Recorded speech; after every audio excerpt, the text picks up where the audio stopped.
Trump is taking a massive swing at John Deere, and with one bold threat, he's shifted the trajectory of John Deere and shaken up American manufacturing. Now that he has become the 47th president, it is like a war between them, and John Deere's decisions have set off some serious alarms for folks who rely on their machinery like farmers. But what does that mean for you and me? How will this affect our economy? And what's Trump planning next? What's happening? Well, former President Donald Trump has thrown down the gauntlet with a jaw-dropping threat, a potential 200% tariff on John Deere. If you do that, we're putting a 200% tariff on everything that you want to sell into the United States. Yes, you heard that right. And the implications of this announcement, delivered during a farm policy roundtable in the quaint town of Smithton, Pennsylvania, are nothing short of monumental. President Donald Trump has never been afraid of making such aggressive trade policy proposals that seem to always hit the spotlight. Just imagine the farmers and workers who rely on John Deere's machinery, the uncertainty they're now grappling with. So why is he making this bold move? Well, although this might be risky, it is almost necessary because John Deere has been recently making headlines for all the right and wrong reasons. So let's break this whole thing down into two main issues. Starting with right to repair. The right to repair movement has emerged as pivotal topics in conversations surrounding John Deere. If you've ever tried fixing your own gadget or appliance, you might have found it frustrating to be unable to get past certain software barriers. This is exactly what's sparking outrage within the farming community, particularly involving John Deere. The right to repair movement champions consumers' rights to repair their own devices without interference from manufacturers. In the case of John Deere, this movement has really taken off because the company has implemented software locks on their agricultural equipment.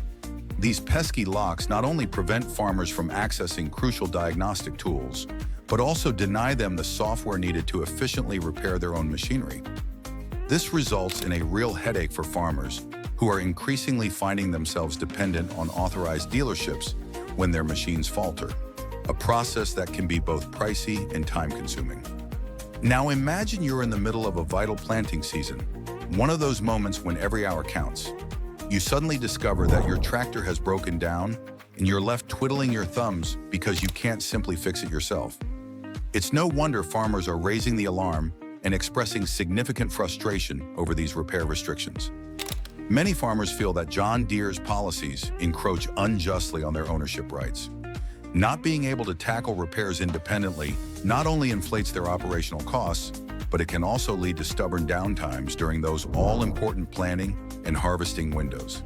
The entire situation becomes more convoluted with a reliance on authorized dealers, an arrangement that can turn into a bottleneck where farmers find themselves waiting for repair appointments, adding another layer of financial strain to their already burdened shoulders. This isn't simply an inconvenience. It raises legal and ethical concerns that ripple through the fabric of agricultural practice. The legal landscape related to the right to repair is in flux. Some states are piecing together legislation meant to safeguard consumers' rights to repair their own equipment. But hey, it's not all straightforward. John Deere has been pushing back against these efforts, insisting that limiting access to repair tools is essential for safety and adherence to environmental regulations. This line of reasoning has ignited lively debates about corporate responsibility versus consumer rights, leading us to grapple with ethical dilemmas regarding the delicate balance between innovation and profit, alongside farmers' autonomy to manage their machinery as they see fit. But let's not overlook the broader implications of the right to repair movement on agriculture itself. It goes far beyond just individual grievances impacting specific farmers. As agriculture steadily integrates more sophisticated technologies, the ability for farmers to maintain and repair their own equipment plays an increasingly vital role in sustaining overall productivity. Think about it. If manufacturers like John Deere tighten their grip with restrictive practices, we're not just putting farmers in a bind, we're jeopardizing the efficiency and innovation within the agricultural sector overall. A decline in farmers' ability to conduct independent repairs could pose significant risk to agricultural operations, leading to decreased yields and productivity.